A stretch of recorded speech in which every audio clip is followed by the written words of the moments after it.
Жалпы негізі айтып жатады ғой, ойлы адамға, есті адамға ақыл сөз, нақыл сөз, кеңес жағады дейді да.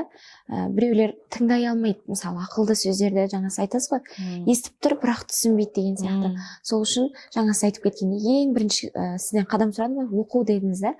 Құранда да мысалы ең алғаш Құран түскен кезде аятта оқы деді, мысалы Раббыңның атымен оқы.